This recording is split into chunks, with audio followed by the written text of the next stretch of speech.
I've been dreaming for working at Audi my whole life. When I was a kid, why was I dreaming working for Audi? That was in 1984, when Audi founded itself through its success in the World Rally Championship, where you have Walter Röhrl and Michel Mouton winning with the Ur-Quattro, with the first Quattro. And this was the first moment of truth for Audi, the game-changing truth. And then, from the 90s onward, where Audi had again game changers. The Audi A3, which was the first premium compact car. It was the Audi A8 with aluminum space frame technology. It was the A7 where we founded the Sportback segment. And now it's time for the next game changer. It is the start of a new era, and it's an e-tron full stop. The first moment of truth for the Audi e-tron was on the 11th of December 2013. The very one thing that we decided was we knew we want to go into a large premium SUV. So this was from the very first beginning, a clear target. What I'm most proud of is that the Audi e-tron is 100.0% an Audi. You will see, smell, feel Audi in its design, in its quality, in its workmanship, in its technology. In 10 years from now, we will talk about e-tron the same we talk about Quattro. It will be in the heart, in the essence, in the DNA of Audi. I think at Audi we are obsessed with making things perfect. We go actually beyond what would be expected. If someone says it doesn't work, it's not possible, we still try. For Audi, the e-tron is definitely a milestone. It's the beginning of something new at Audi. The biggest thing in Audi's history in the last 40 years. We are convinced that electric driving is the future. We had to incorporate every single bit of knowledge and expertise over many, many decades. This car is full of surprises. Like the all-new brake system, air suspension, the first all-electric Quattro drivetrain. It's a really big step forward. It leads the way to the future here. It's these moments where you think it's something completely fresh, completely new. And it was absolutely exciting to be part of that. So the market is coming. It's just the right time to bring the e-tron. It is a no-compromise battery electric vehicle. We have towing capacity, roof rails, a large storage capacity, just like you expect from an SUV. Even imagine that an SUV can drive like this. That's an enormous feeling. After many, many years of the work, where you can see the result, it's a really special moment. In the end, we managed to make something which was impossible, somehow possible. At the end of the day, it's 100% an Audi, and if you love Audi, you will really love that car.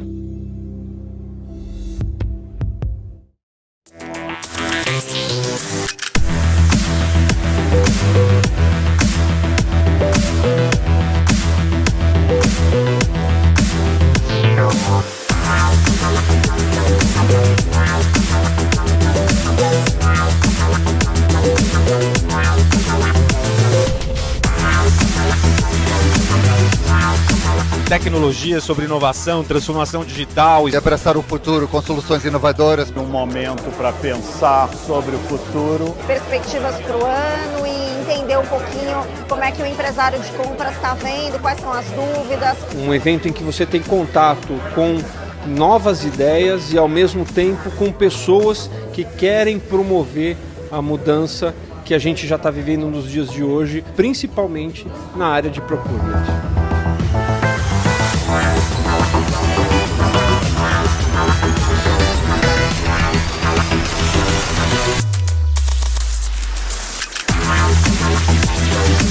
Quando começou toda essa crise do coronavírus, a gente pensou como é que a gente democratiza cada vez mais o conteúdo, como é que a gente leva isso para as pessoas. A proteção ao ser humano, independente da sua bandeira, independente da sua crença, vem em primeiro lugar. Só que isso é uma coisa que a gente não aprende em nenhum MBA, né? E nós não temos, em uma crise mundial, um inimigo tangível, você não vê o vírus.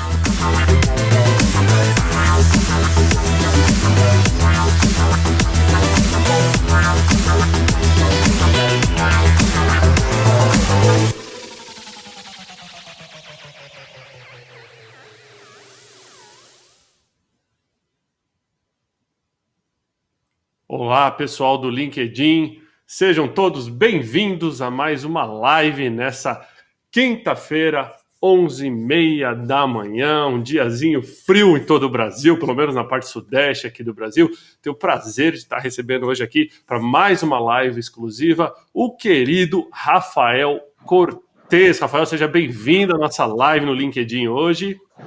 Obrigado, Thiago. Bom dia a todos. É uma satisfação estar conversando com vocês num momento tão particular da nossa vida em sociedade, com reflexos de diferentes naturezas. A gente espera que a gente consiga uma boa troca de ideias aqui hoje. Com certeza, será muito enriquecedora. Tenho certeza que o público do LinkedIn vai adorar esse bate-papo. Antes de eu ler a bio do Rafael e explicar o que o Rafael vai trazer aqui pra gente, eu queria fazer mais uma vez o nosso dever de casa. Todo mundo que está na nossa live, por favor, comente de onde está assistindo, coloque a cidade, o estado e também marque os seus amigos para vir assistir essa live. Todo mundo que precisa estar por dentro do momento e o cenário político, né, macroeconômico do Brasil, marca com @, marca aqui o amigo, o conhecido, o colega para assistir nos próprios comentários. Tem uma outra opção também que é compartilhar a live no seu timeline. É importante, entendeu?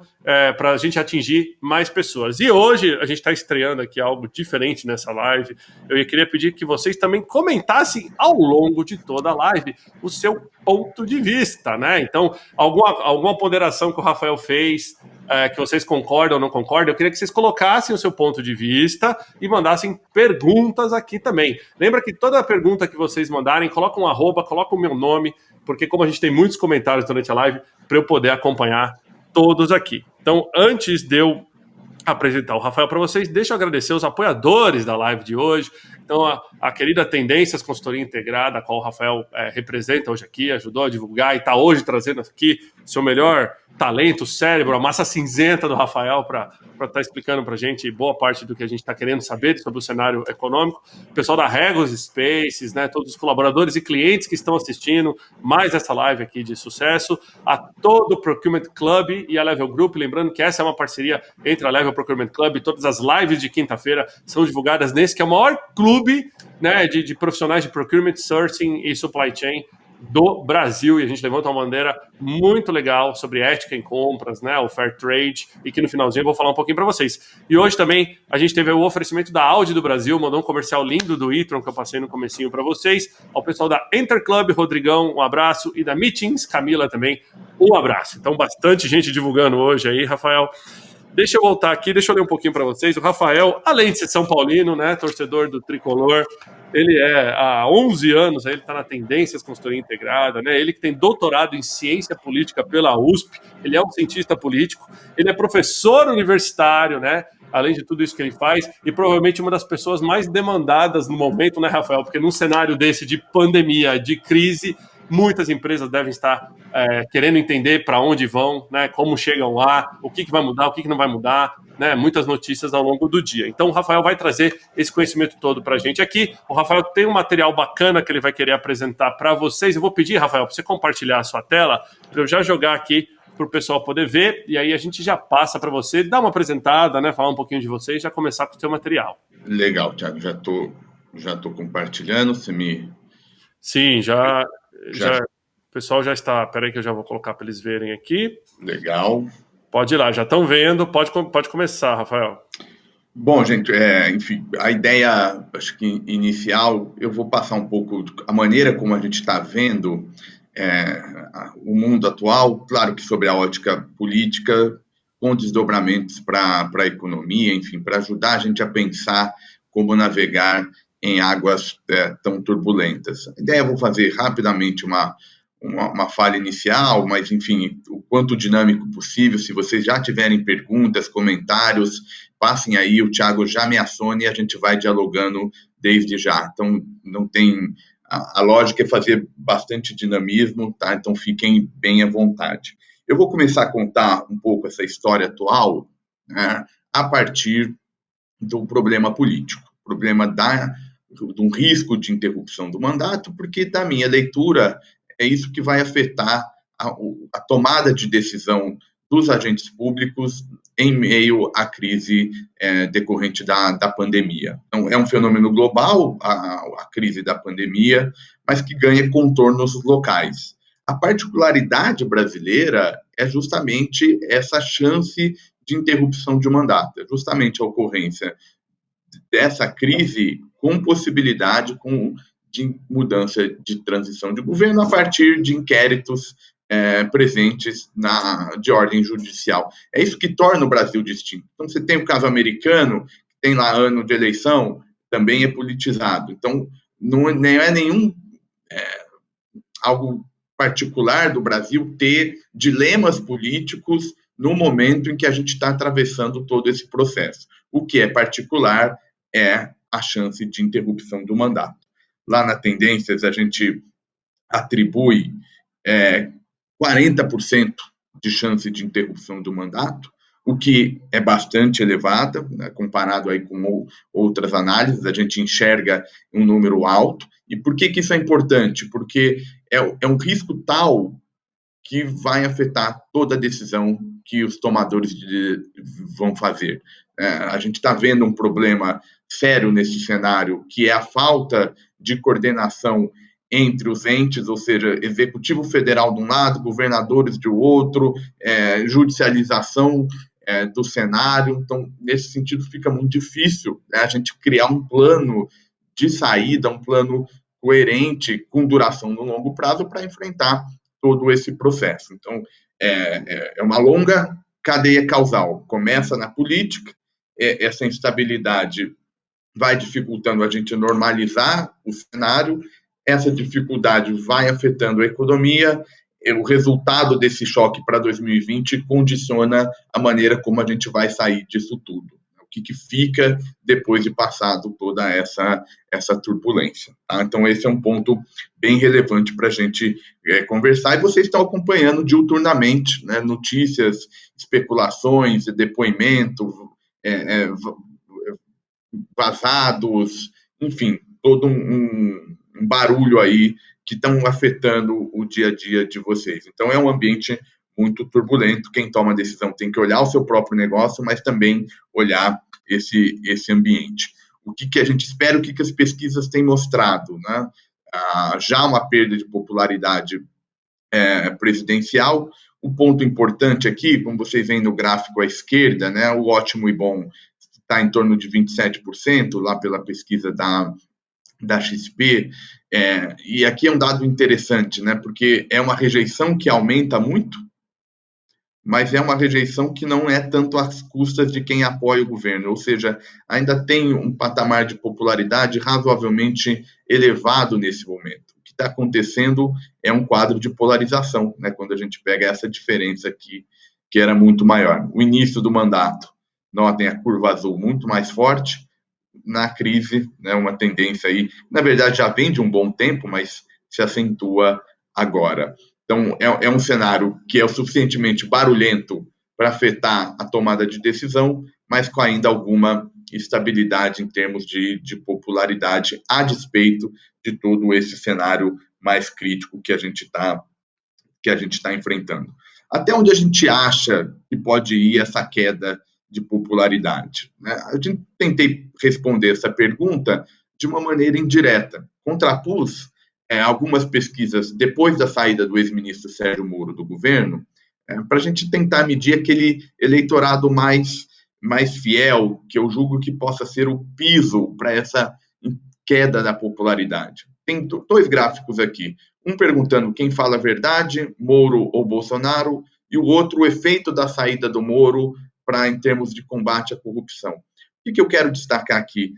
Em ambos os casos, na figura total, dá em torno de 20%. Então, 20% de pessoas que julgam que o presidente Bolsonaro está falando a verdade e 21% dizendo que o combate à corrupção vai melhorar com a saída do Moro. Eu faço uma leitura de que notem um patamar muito parecido nos dois casos, a despeito de serem perguntas diferentes, mas um patamar de chegada muito próximo. Eu imagino que esse em torno de 20% seja um piso que a gente tem em termos de possibilidade de redução da popularidade presidencial. Isso significa que não é trivial a interrupção do mandato agora, então a gente pode ter essa incerteza durando mais do que era importante para a gente conseguir responder de forma mais eficiente esse dilema, que começa com saúde pública, afeta a economia e, naturalmente, à sociedade. O que é fator de risco, né? O que acho que é importante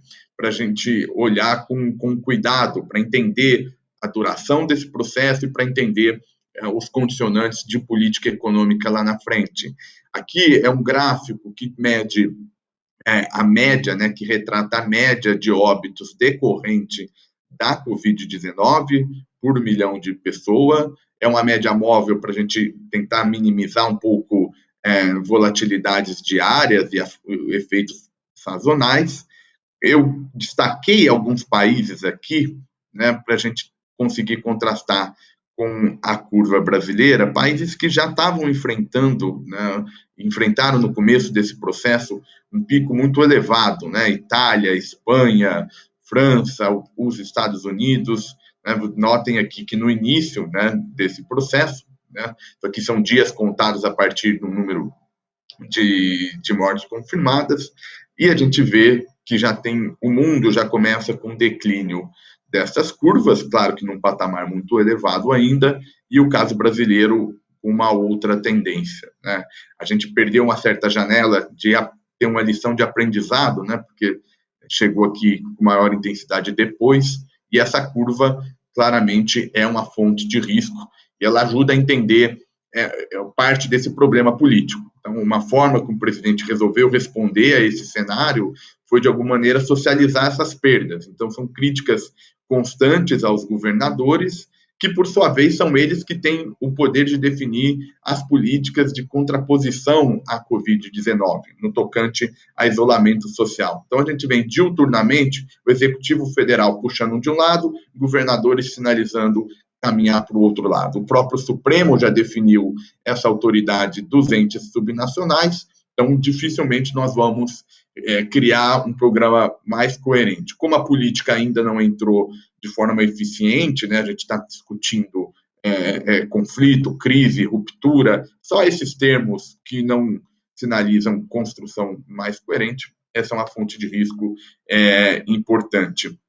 Olhando para frente, qual que acho que é a particularidade desse atual momento? Né? Olha, o que tem de diferente? Né? A gente está discutindo interrupção do mandato, mas a gente já teve isso pelo menos 2 vezes desde a Constituição de 88. O que eu acho que é importante? É a gente notar que o foco agora da crise não é nem a relação do executivo com o legislativo, mas é uma crise que tem nas instituições de controle o seu protagonismo. Então, é essa relação entre Supremo, Procuradoria-Geral da República e Polícia Federal que, digamos, ela é a fonte principal de um problema político mais agudo. Então, não é por um acaso que a gente tem que olhar, por exemplo, o papel da Procuradoria-Geral da República. Né? A tendência agora, os próximos passos, é o inquérito Bolsonaro versus Moro, que é o que tem maior destaque nesse momento. É o Procurador-Geral da República que vai decidir se ele segue ou não, se faz uma denúncia formal contra o presidente, ou se ele coloca na gaveta e não dá prosseguimento a essa investigação em particular. Vale aqui uma pausa, porque todo mundo fica perguntando quais são os próximos passos, o que a gente pode esperar. Então, fundamentalmente, a Procuradoria-Geral da República é ela que faz o canal entre mundo jurídico e a questão política. Né? Se os elementos encontrados nesses materiais sugerirem ao procurador Augusto Aras a abertura de uma ação penal, ele faz esse movimento e, em algum momento, isso vai chegar na Câmara, que vai precisar autorizar por 2/3 a continuidade do processo. Se for uma acusação de um crime comum que, eventualmente, o presidente tenha desenhado, tenha cometido, o Supremo é que julga. Se for o tal do crime de responsabilidade, que está lá no artigo 86 da Constituição, que vocês estão acompanhando direto, né, em função dessa conjuntura, o artigo 86 são os crimes de responsabilidades que dão base, eventualmente, para um processo de impeachment. Aí, nesse caso, o Senado é que julga. Né? Lembrem lá, 2/3 de apoio para essas teses. Então, no fundo, o governo precisa garantir 1/3 só para evitar maiores riscos. Tá? Na minha leitura, a eventual divulgação total do vídeo da reunião do 22 de abril, né, a reunião que tem sido objeto aí de celeuma política, dificultaria o procurador, nesse momento, já encerrar investigações. Então, a tendência é que a gente ainda tenha um processo de montagem dessas evidências maior e aí condicionando todo esse processo que a gente está conversando aqui. Para ficar um pouco mais claro, em termos econômicos, a expectativa é, no cenário mais favorável, é uma retomada para terceiro trimestre. Né? Então, a gente teria aí algum tempo para estabilizar todo esse processo, com viés, naturalmente, de risco para essa mudança. Vocês estão vendo casas econômicas já trazendo cada vez mais um quadro de contração para a economia brasileira. O que é importante, a gente vai falar um pouco mais à frente, a gente estava conversando aqui, eu e o Thiago antes, esse é um problema que está todo mundo enfrentando, que é pensar um pouco o depois, né? E a gente já sabe que é um quadro muito crônico, a questão é o que vai ficar mais para frente. A gente já conversa sobre esse ponto que me parece ser bem interessante. Deixa eu só fazer um parênteses aqui, Rafael, até para você tomar um arzinho aí. O pessoal está gostando bastante, mandando bastante aqui comentário, estou recebendo bastante mensagem. Queria lembrar a todos que estão na live, mande a sua pergunta, mande a sua perspectiva, me marque nos comentários com @ para eu poder estar selecionando aqui, separando algumas perguntas para o Rafael no final. Rafael, hoje de manhã eu participei de um seminário na Anshan, né, com os 200 líderes das maiores empresas do Brasil, com o head do Banco do Brasil e tudo mais, e eles estavam mostrando um pouquinho do impacto na economia por setor, e fiquei bem assustado de ver os números. Eu sei que você vai falar na sua apresentação, em seu momento, no impacto macroeconômico, mas eu acho que a gente tem que realmente... já vi que tem várias perguntas nesse sentido. O pessoal está querendo saber se esses números se mantêm, por quanto tempo mantém, mas só para você saber aí um heads up na tua apresentação. Já trouxe você de volta aqui. Legal. E aí, acho que é um ponto importante mesmo, porque tudo que eu estou falando até agora, se eu tiver que resumir, o que é importante nisso é que são elementos para tentar argumentar com vocês que da política vem um viés para que a gente prolongue esse processo de incerteza. Aqui é uma mensagem que é difícil de ser dita, não é fácil nesse momento, mas é uma ideia de que a gente está num momento em que nem tem um apoio para um novo equilíbrio claramente, então até a gente chegar a uma certa normalização é um processo mais difícil. E o que eu sugiro para vocês olharem? Uma outra particularidade é a relação do governo com as Forças Armadas. Isso também é uma diferença em relação ao passado, né? Um protagonismo das instituições que estão, de acordo com o texto constitucional, tem que zelar pela garantia dos poderes, mas que se tornou um ator político, né? Um governo que é composto por diversos nomes das Forças Armadas, a cúpula da articulação política, e isso, de alguma maneira, é mais um dos elementos que dificulta a gente caminhar para um outro equilíbrio mais claro. Aqui eu já estou começando a tentar responder um pouco o que fica em termos de política econômica e de agenda. O que vocês notaram mais recentemente? Um governo que era minoritário, um governo que fez a escolha de não formar uma coalizão, fez lá, ou está tentando fazer, uma ponte com o que a gente chama popularmente de centrão, que na verdade são partidos que não têm reputação. E ao não ter uma reputação consolidada, eles podem se mexer da oposição para o governo ou vice-versa de forma mais rápida, porque ninguém está observando, não há uma cara desse tal do centrão. Mas, de todo modo, é um movimento em que o presidente parece querer voltar para o tal do presidencialismo de coalizão.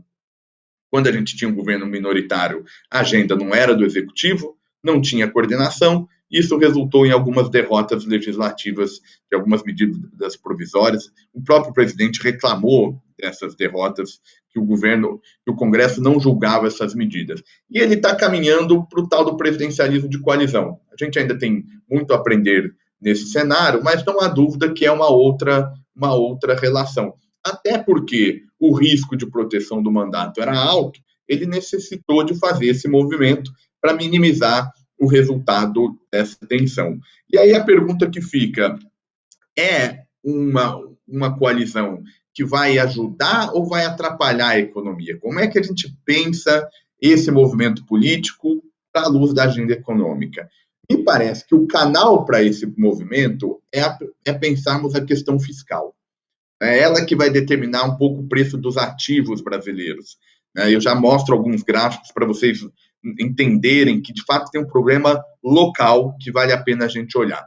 Mas, basicamente, para 2021, o risco é a gente chegar num cenário com uma dívida pública muito elevada, e é um gasto que tem que ser feito novamente para 2020, naturalmente, seja nas famílias, seja para as firmas. Então, há essa necessidade de expansão do gasto público, isso está dado. A questão um pouco é para frente, quando chegar a parte do quem vai pagar a conta e como a gente vai pagar essa conta.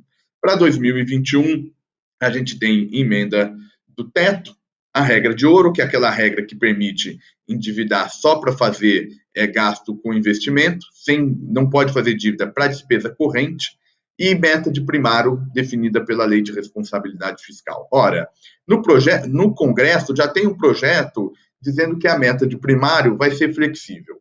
A regra de ouro, ela já não está mais valendo porque eles encontraram uma saída do crédito extraordinário. Então, também já não está valendo. Resta um pouco o status da emenda do teto. Por que eu estou dizendo isso? Porque isso vai, de alguma maneira, precificar os ativos brasileiros no futuro. Um primeiro ponto é notar que a percepção da política econômica é que o Brasil está no caminho errado. Notem que isso foi aparecendo ao longo de 2020. Então, antes tinha uma ideia de que o Brasil estava na direção correta, com as reformas, e que agora, a partir desse desdobramento da Covid, virou um pouco esse jogo. Ou seja, a força política da agenda econômica mais reformista vai diminuir no cenário pós-Covid-19, quando a gente vai precisar começar a pensar em pagar conta em relação a esse expansionismo. E aqui começa a parte mais interessante. Vocês estão vendo cada vez o dólar derretendo, um movimento de forte desvalorização.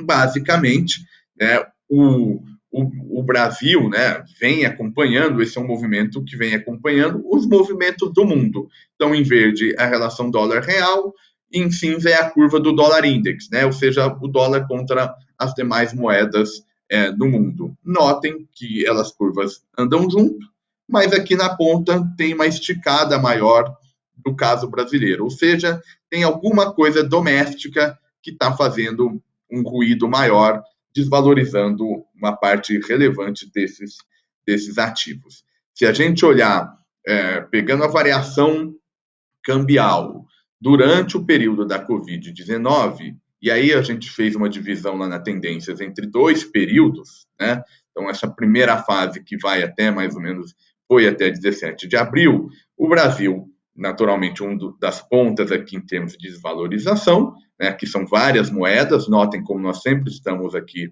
no topo, mas sem um grande descolamento em relação aos demais países do mundo. A questão passa a ser a partir de 17 de abril, quando tem um movimento diferente, bastante dissonante da moeda brasileira em relação aos países, aos mercados emergentes. Então, o que é isso? É barulho político.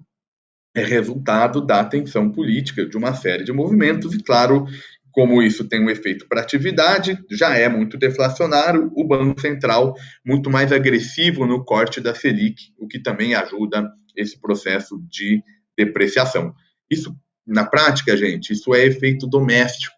Tá? Isso é o efeito, esse é o canal de transmissão da política para a economia. Então, eu não sei se o Thiago, você já quer fazer alguma repercussão nesse ponto, Thiago, se já tem alguma pergunta que vale a pena a gente já tá conversando. Várias pessoas exatamente perguntando nessa linha, Rafael, qual que é o tipo de interferência doméstica que o Brasil poderia trazer, além desse contexto todo do vírus, da pandemia, e que poderia impactar ainda mais. Eu acho que você acabou de responder nesse seu slide. Deixa eu dar só uma passada. Eu queria lembrar o pessoal, todo mundo que está assistindo a nossa live, por favor, não esqueça de comentar de onde você está assistindo, porque depois a gente usa essas métricas para poder estar direcionando novos conteúdos para vocês, marcar os amigos aqui com @ nos comentários, entendeu? E muito importante, comentem o seu ponto de vista, e mandem perguntas, a gente vai estar endereçando várias perguntas aqui. Tem uma pergunta interessante aqui, Rafael. Em que momento a conta vai chegar desses erros políticos ou acertos, dependendo da perspectiva? Tem algum timeline nesse sentido? A gente vai ver isso na sua apresentação um pouquinho mais para frente, não?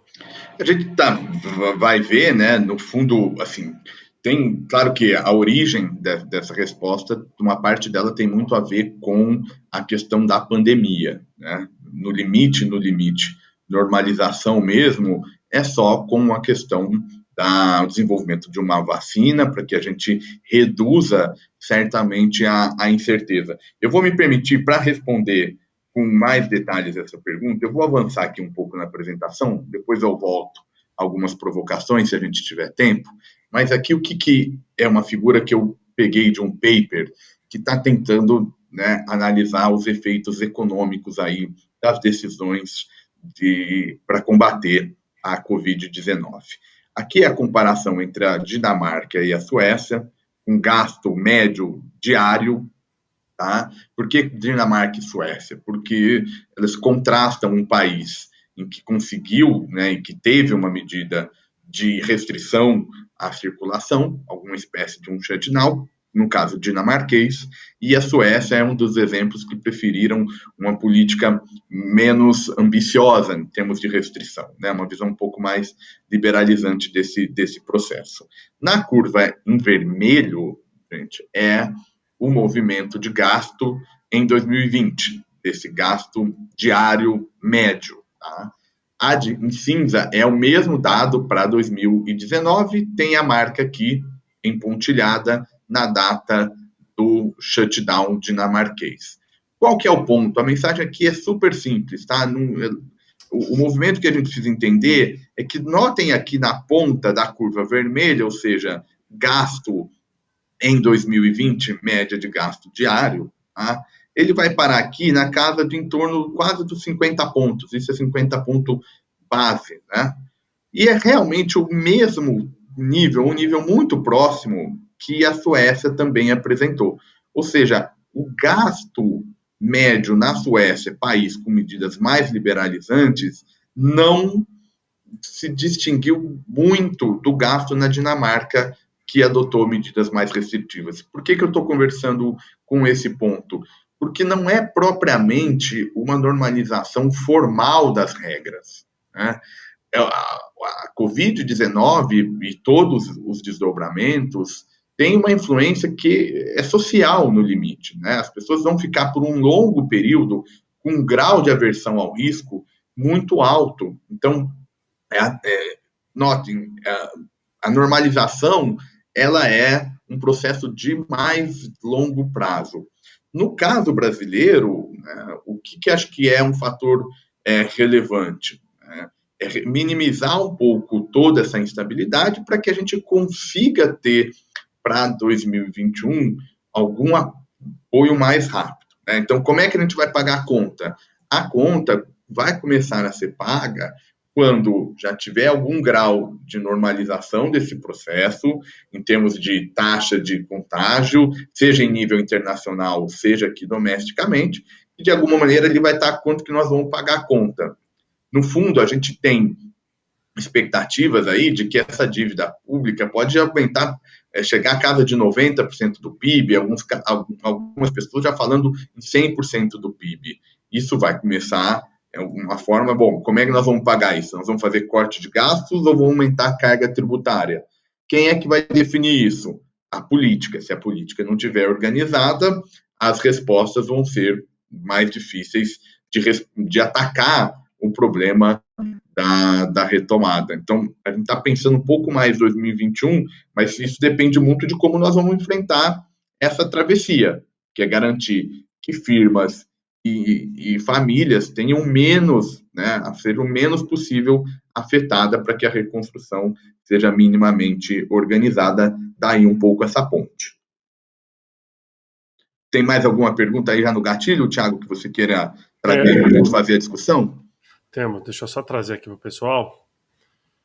Bom, a gente teve algumas perguntas aqui do Afrânio Haag, que é diretor de Supply Chain e Infraestrutura do Grupo Fleury. Aliás, parabéns, Afrânio, aí, pelo combate à pandemia, né, por parte do Fleury, todo o apoio da área médica aí. Qual o teto previsto para o dólar? Né? Eu acho que essa é uma pergunta que precisa de uma bola de cristal, caso você tenha uma aí guardada. Uma outra pergunta aqui do Egídio Barbosa de Oliveira, o Egídio que sempre participa ativamente nas nossas lives aqui, se essa taxa de câmbio mais alta vai alavancar ao menos o processo de industrialização no Brasil devido à alta exportação que vem na sequência. Legal, Afrânio, Egídio, obrigado. Eu incentivo aí, não só perguntas, críticas, comentários, enfim, a interação tem que ser o mais dinâmica possível. Vamos lá, para teto do dólar, acho não há, assim, não há por duas razões, né? Tem uma razão, um motivo mais econômico por trás, ainda há espaço para eventuais cortes na taxa Selic, enfim, a crise está se mostrando claramente deflacionária. A ideia inicial é que o principal canal seria um choque de oferta, né? Então, um choque de oferta por conta de crise nas cadeias globais de produção, fechamento de fábricas, enfim, se daria fundamentalmente por um choque de oferta. Se fosse só um choque de oferta, não era claro que seria deflacionário todo esse processo, porque você poderia começar um cenário de escassez de bem, no limite até o que a gente chama de estagflação, né? Sem crescimento, mas com inflação alta, mas essa primeira fase, digamos, já foi suficiente para mostrar que tem um problema de demanda também por trás. E aí, com um problema de demanda, a tendência é realmente uma inflação bem abaixo da meta, e isso facilitando a tarefa do Banco Central de fazer um corte mais agressivo na taxa Selic. O corte mais agressivo na Selic significa desvalorização do câmbio, né? O ajuda a impulsionar esse movimento de desvalorização. Isso porque você começa a ter uma redução do diferencial de juros do Brasil em relação às economias internacionais, então vai ficando menos atrativo em dólar aqui a arbitragem, né, por conta da taxa de juros. Então ainda tem um espaço maior para isso, né? Tem gente já falando em taxa nominal próximo a zero, enfim, é um debate de política monetária muito, muito forte. Lá na tendência a gente tem uma queda a mais de 75 pontos, que é um pouco que está por trás de uma projeção poderia encerrar o ano como 5,35, se a gente não tiver um período mais longo de crise. Mas tem um viés de alta para isso. E para curto prazo, como você tem muito barulho político, então, além desse efeito da política monetária, tem também o efeito do risco político, como eu conversei lá atrás. Eu ainda estou aqui na figura 15, né? Olha como é que o Brasil desvaloriza muito mais nesse período comparado com qualquer outra moeda do mundo. Então, significa que a gente pode estar vendo aí o dólar romper a casa dos R$ 6 tranquilamente. Então, e aí o grau da volta depende dessas mudanças políticas que eu conversei com vocês e que, por hora, o cenário não é muito positivo. Vamos imaginar, por exemplo, que o Procurador-Geral da República, de fato, faça uma denúncia em relação ao presidente. Isso é incerteza, a incerteza entra nesse choque, esse câmbio ainda deve andar. E aí, para pegando, então, esse movimento de câmbio, pensando aí na pergunta do Egídio, potencialmente, o câmbio é sempre bom para o setor exportador, né? Mas como a gente tem um mundo também muito delicado do ponto de vista não só econômico, mas do ponto de vista geopolítico, né? Esse é um tema que a gente também pode conversar, né? China, Estados Unidos, esse realinhamento global. Então, todo esse cenário internacional, ele retira um pouco de demanda para esses produtos, mesmo com esse câmbio mais depreciado. É claro que em China se recuperando mais rápido, se a Ásia sair mais rápido desse processo, alguns setores que são expostos à China podem realmente ter um efeito de se recuperar mais rápido. Então, setorialmente, é possível que a gente veja esse efeito. Do ponto de vista macroeconômico, não necessariamente vai ser o canal necessário certamente, mas suficiente para trazer um movimento de mais alta em 2021. Então, por hora, há uma tendência realmente de perda de bem-estar, né, que a Covid trouxe. Dificilmente a gente recupera em 2021, a final de 2021, o patamar que a gente tinha pré-crise da Covid. Olha, deixa eu aproveitar, Rafael, até para você tomar um fôlego. Faz só um favor para mim, para de compartilhar a sua tela, que eu vou trazer as perguntas que foram enviadas para a gente por vídeo, né? Pessoal que participa bastante aí, a gente começa a divulgação das lives, é sempre um sucesso, o pessoal manda a pergunta por vídeo antes, então eu vou trazer elas aqui para você poder responder. Eu vou começar com a pergunta do André, o André que é um dos membros do Procurement Club. Deixa eu só jogar a pergunta do André aqui para todo mundo ver. Vamos lá. Aí eu já te dou um play. Bom dia, Thiago. Bom dia, Rafael. Tudo bem? Prazer, Rafael, ter você aqui com a gente no Procurement Club hoje. A pergunta que eu queria fazer para você é a seguinte. Como é que você vê o cenário pós-pandemia, né, global em relação à questão geopolítica e econômica, do relacionamento das nações todas com a China, né, depois que tudo se passar, né? Muitos países dependem da China para negócios, né? E como você enxerga isso no futuro? Se isso se mantém ou se vai haver alguma modificação aí da questão econômica e geopolítica envolvendo a China também? Um abraço. Legal, obrigado, André, pela pergunta. A satisfação é minha e não vejo com tendências positivas, não. Por duas razões fundamentais. Se tem um movimento muito forte de mudança na postura dos Estados Unidos e da própria China. No caso chinês, um esforço de tentar criar aquele chamado soft power, né? A ideia da credibilidade desses grandes atores internacionais que, claro, que afetam a governança internacional.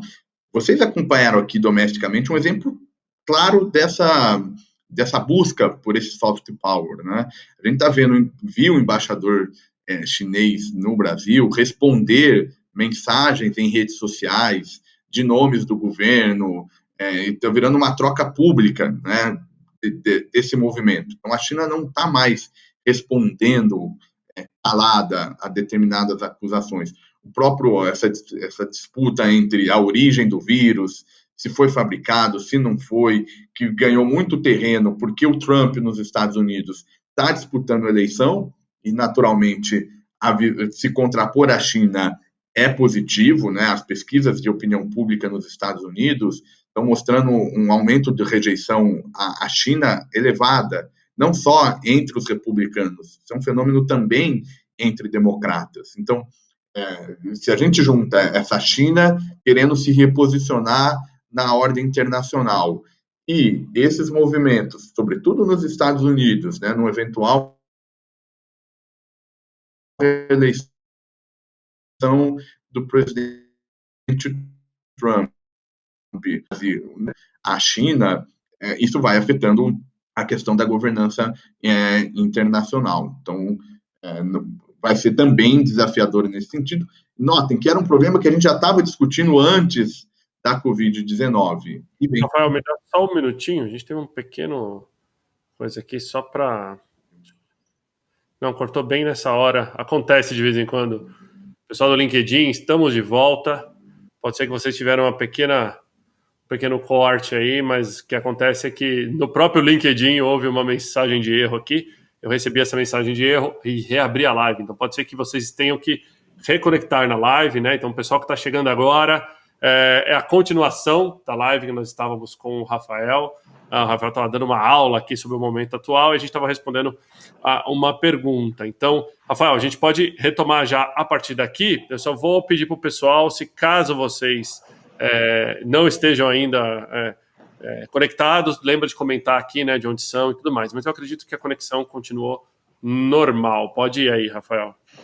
Legal, eu estava, para aqueles que perderam, né, eu estava respondendo a questão China e Estados Unidos, efeito em termos de governança global, e as perspectivas não são positivas, né? Teve uma mudança mais de postura chinesa em relação ao seu espaço na ordem internacional, no momento em que tem uma agenda negativa em torno do país, por conta dessa questão da origem do vírus, se escondeu, se não escondeu, se poderia ter alertado, enfim, que é um movimento muito abastecido pelo caso americano, né? E a questão eleitoral que envolve lá o Trump e sua estratégia para tentar ser reconduzido ao cargo em 2020. Então, infelizmente, não são posturas muito positivas.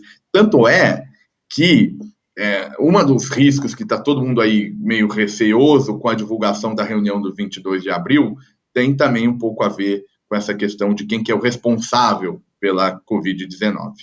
Bom, eu queria aproveitar, então, trazer aqui mais uma pergunta. A gente recebeu uma pergunta aqui, deixa eu botar ali para o pessoal ver. Só um minutinho. A pergunta do Douglas. Rio de Janeiro, deixa eu play aí. Fala, Tiago. Bom dia, Rafael, tudo bem? Seguinte, sabemos que a economia deste ano simplesmente travou, né? Não vai ser mais das melhores. Mas o que a gente pode esperar para os próximos 2 anos no que se refere às decisões político-econômicas para a geração de emprego e renda do nosso país e já pensando também no ano de eleição presidencial? Um abraço, Tiago. Obrigado. Legal, obrigado pela pergunta. Agora é aquele momento que os economistas e os analistas de risco, eles trazem a caixinha aí de letrinhas de como que vai ser o formato da recuperação, né? Tem as mais famosas em V, né, com uma recuperação, digamos, proporcional no curto prazo, né, caiu 3%, recupera já 3% no ano seguinte, então o formato em V, e aí começam outros formatos. O formato em U, você tem uma queda muito forte, um longo período de estagnação, depois, posteriormente, uma retomada mais rápida, né? Só para ficar um pouco nas mais famosas. Eu imagino que o Brasil e outros países do mundo, mas falando na economia brasileira, que a gente esteja se distanciando dessa recuperação em V, né? Acho que a gente está caminhando aí entre alguma coisa num formato em U ou, digamos, num L torto, né? Que você tenha já de fato para 2021 uma retomada, mas com um grau de inclinação menos acentuado, tá? Isso por conta desses movimentos que a gente mencionou, tá? Você tem um risco de 2020, no momento do pagar a conta, não ter um ambiente político para fazer escolhas mais eficientes, tá? E é um mundo completamente diferente em termos de debate.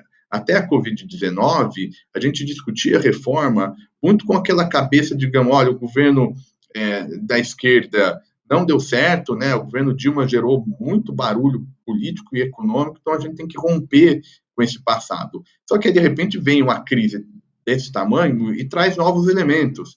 Tem a questão da desigualdade que vai entrar no debate, tem a questão de aumento de carga que pode entrar no debate, a própria equipe econômica lá sugere, eventualmente, a retomada da tal da CPMF como uma estratégia para ajudar a enfrentar lá na frente. Então, a gente não deve recuperar o patamar em 2021 da perda que a gente tinha pré-Covid. Acho que isso infelizmente, é uma dinâmica que tem acontecido. Claro, tem uma variação setorial muito grande, mas acho que, em linhas gerais, é um pouco esse cenário que a gente está desenhando.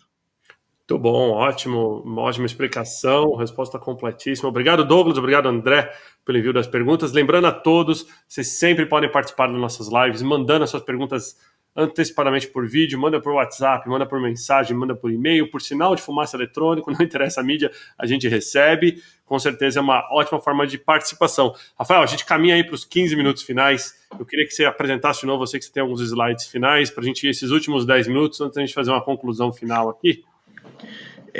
Na verdade, o ponto que eu queria fazer agora é mais algumas provocações, no fundo, né? Para a gente pensar esse futuro, né? Que política, economia e sociedade, porque tem uma parcela disso tudo, né, que faz essa ponte. Então, que provocações que eu vou sugerir aqui para vocês, né?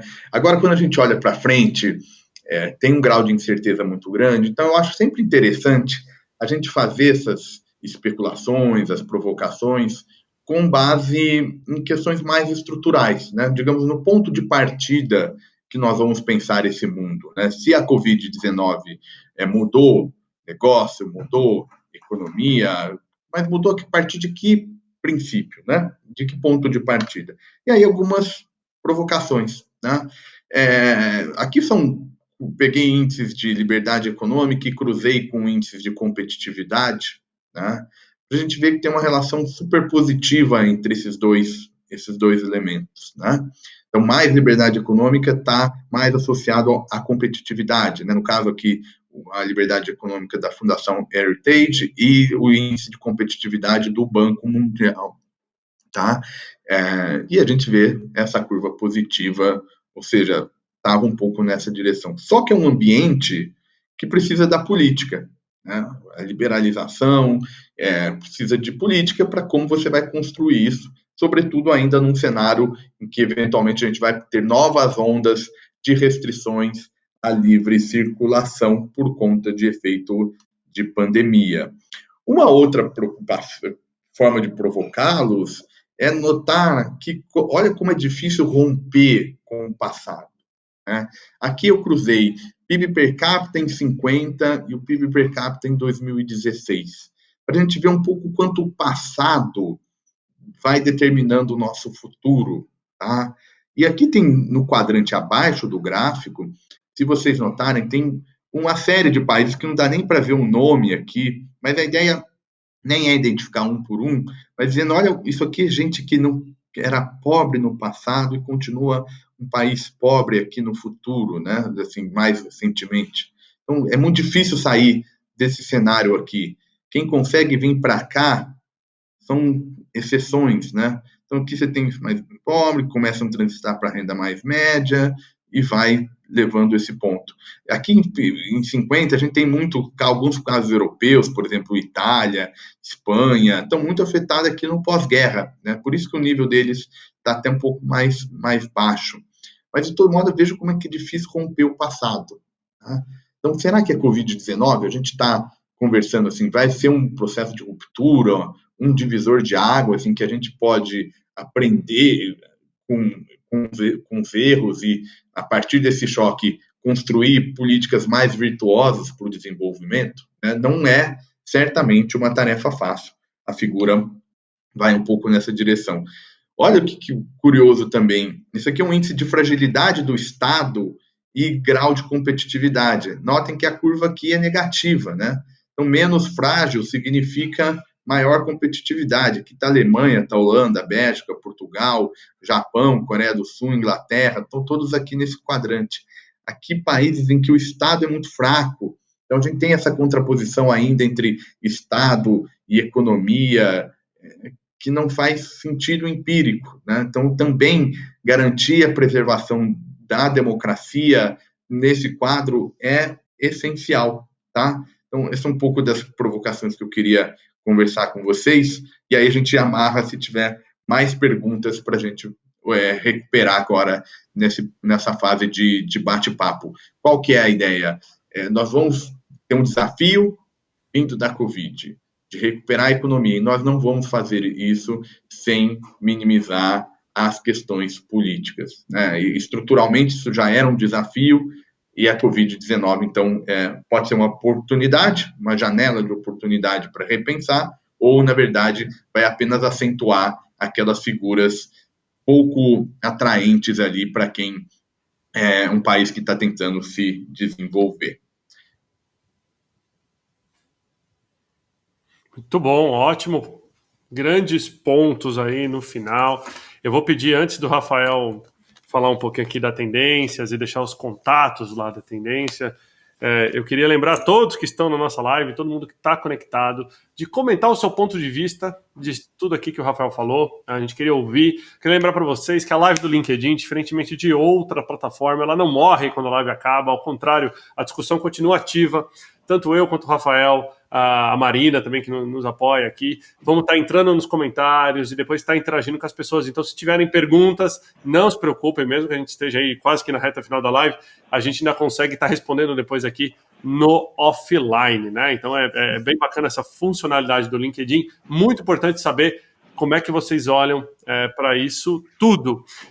Antes, então, também de agradecer o Rafael, pedir para ele passar os contatos da tendência, deixa eu aproveitar aqui, Rafael, fazer o deverzinho de casa e divulgar as próximas lives, né? Por que não? Então, semana que vem, a nossa live de quinta-feira vai ser uma live muito especial também. Eu vou estar aqui com o querido Márcio, que é CEO e fundador da Netshoes, né? Márcio Kunriwan. Eu acho que eu pronunciei certo sobre o sobrenome dele aqui. Tomara que sim, senão ele já vai me puxar a orelha. Mas ele vai estar aqui para falar do futuro do mercado do e-commerce. Então, fundador da Netshoes, quinta-feira da semana que vem, 11h30 da manhã. E, pessoal, ontem eu fiz uma live que foi super bacana. Ontem eu trouxe o pessoal da Ducati para falar do lançamento de uma moto e eu resolvi convidar o presidente da Ducati para fazer uma live aqui especial, segunda-feira, dia 18. A gente vai falar do futuro do mercado duas rodas. Para quem não sabe, o Brasil é um dos principais mercados no mundo quando o assunto é motocicleta. Não mexe só com a paixão, é uma questão funcional, mobilidade urbana, etc. e tal. E o Diego Borg vai estar aqui com a gente segunda-feira, 11h30. Então, o presidente da Ducati vai estar falando do futuro do mercado duas rodas. Tem bastante coisa interessante. Eu tenho certeza que todos vocês vão gostar bastante. Então, estou colocando aí a chamada da live de segunda-feira também, né, para vocês, para poderem acompanhar. E aí, Rafael, queria que você, se você me permite, queria que você falasse um pouquinho para o pessoal da tendência, consultoria, como é que eles podem entrar em contato contigo aí. Legal.